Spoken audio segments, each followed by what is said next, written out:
여러분 안녕하십니까? 금요일 아침 여러분 힘차게 다시 만나 뵙겠습니다.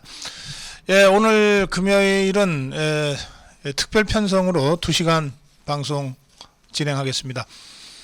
매주 토요일 여러분과 만나던 서정욱 변호사가 내일 피할 수 없는 중요한 일정 때문에 시간 조정을 했습니다. 그래서 내일 나올 서정욱 변호사가 오늘 10시부터 저하고 함께 법보다 주먹 진행하겠습니다. 오늘 금요일 2시간 특별 편성으로 서정욱 변호사와 함께 하겠습니다. 그리고 내일 토요일은요, 저희가 토요일은 주말판으로 2시간 진행을 하고 있지 않습니까? 내일은 국민의힘의 전경희 의원을 모시고 특별대담으로 2시간 동안 정론일침 보내드리고 그렇게 하겠습니다.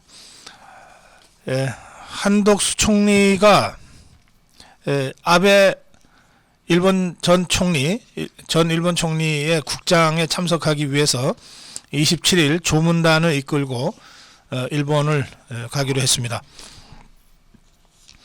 영국 여왕의 국장에는 윤석열 대통령이 직접 참석하고요.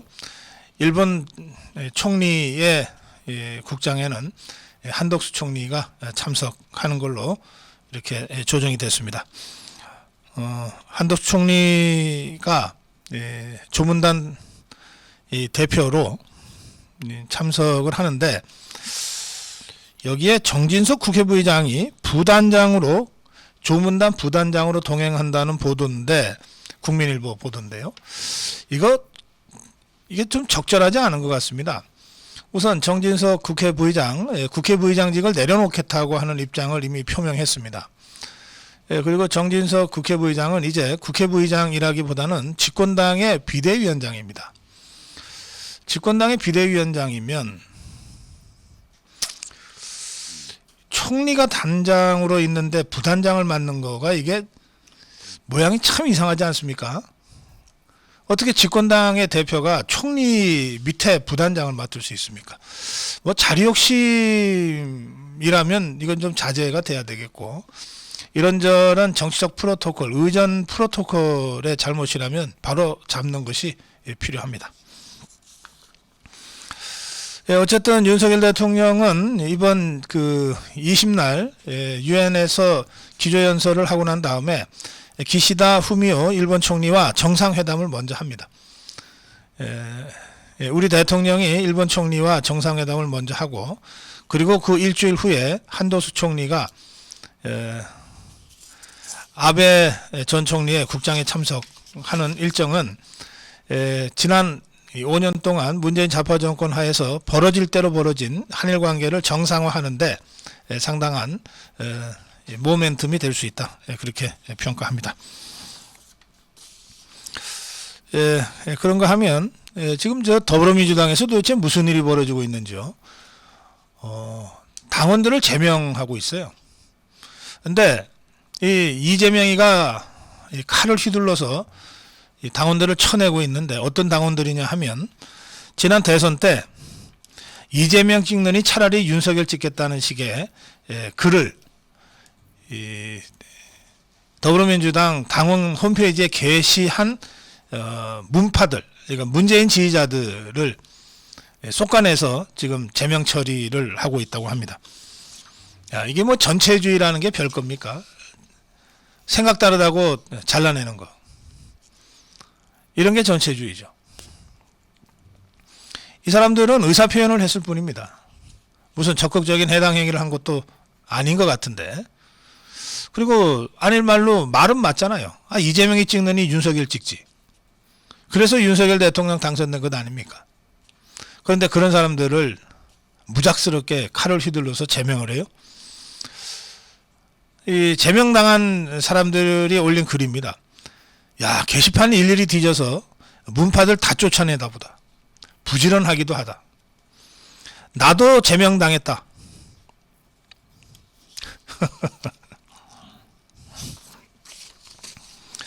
더불어민주당이 이렇게 죽을 쓰고 있는데 이 좋은 기회를 잡아채지 못하고 있는 국민의힘이 참 딱합니다. 자, 오늘 불금입니다. 불금. 금요일 아침에 보내드리는 정론 일침, 오늘은 2시간입니다. 서정욱 변호사와 함께하는 10시부터의 법보다 주목, 여러분들 끝까지 함께 해주시고요. 정론 일침 오늘 9가지 주제가 있습니다. 신당역 살해 사건과 국가의 역할, 그리고 한동훈 장관 있는 죄를 덮어줄 수는 없지 않냐는 발언, 이재명 아들 소환 조사가 있었습니다. 또 그런가 하면 이 아태협이라는 정체불명의 단체 쌍방울 쪽으로부터 지원을 받는 것으로 알려진 이 아태협의 50여 명이 사전선거운동 혐의로 지금 수사받고 있다는 소식도 있습니다. 이것도 다 이재명과 직간접적으로 연계됐을 개연성이 큰 사건입니다. 그런가 하면 문재인 좌파 정권이 5년 동안 세금 풀어서 일자리 만들어내지 않았습니까? 그걸 이른바 알바 일자리라고 우리가 부르는데, 이 알바 일자리의 실상이 하나하나 드러나고 있습니다. 정말 들어보면 황당합니다. 6번째는 제가 지금 계속해서 말씀드리고 있는 것인데, 시민단체, 이른바 좌파 시민단체들 전부 국민 세금에 빨대 꽂고 호의호식 해왔습니다. 정의연의 윤미향이 보면 아시잖아요. 이런 시민단체 예산 부당 사용을 제대로 한번 조사해 보겠다고 하는 정부의 방침이 나왔습니다. 탈원전으로 완전히 원전 생태계가 망가졌는데, 이 원전 생태계의 복원을 위해서 원전기업 신속지원센터가 출범합니다. 그런데 이 원전의 메카 창원의 이 지원센터가 출범했습니다. 8번째 뉴스는 복지체계 정비 소식인데요. 이 복지라고 하는 것은 중앙 정치에서 크게 예산과 정책을 결정하더라도 결국 이 복지가 우리 국민들한테 전달될 때는 우리 몸의 모세혈관과 같이 쭉 가면 결국은 지방자치단체를 통해서 갑니다. 동사무소, 이사무소 이런 걸 통해서 가거든요. 그런데 이 수급체계가 워낙 복잡하고 복지의 그 명목들이 너무 많아가지고 한 4천여 개 가까이 된다 그러니 복지 담당 공무원들도 사전이 없으면은 제대로 가려낼 수 없다고 할 정도입니다. 이거를 이제 좀 알기 쉽게 단순화시키고 투명화하겠다. 이게 참 어려운 작업인데요. 그러나 누군가는 해야 될 작업이고 윤석열 정부가 이거를 한번 해보겠다고 손을 걷어붙이고 나섰습니다.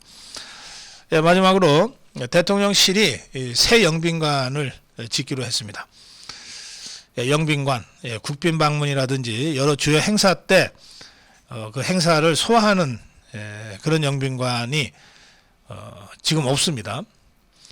국방부에 있는 국방 컨벤션 센터, 뭐 저도 한 2번 가봤습니다만, 대통령의 영빈관, 대통령의 국빈 행사를 치르기에는 여러 가지로 좀 미흡합니다. 새로 짓겠다고 하니 뭐 당연한 일입니다만, 그런데 이 키는 누가 갖고 있냐? 대통령실이 아니라 국회가 갖고 있습니다. 예산을 처리해 줘야 될 거 아니에요. 예산을. 이거 국회가 어떻게 처리할지 한번 보죠. 오늘 고성고 칼럼은 모두 출마하고 당당하게 겨뤄라. 모두 출마하고 당당하게 겨뤄라. 국민의힘 원내대표 선거 얘기를 좀 논평하겠습니다.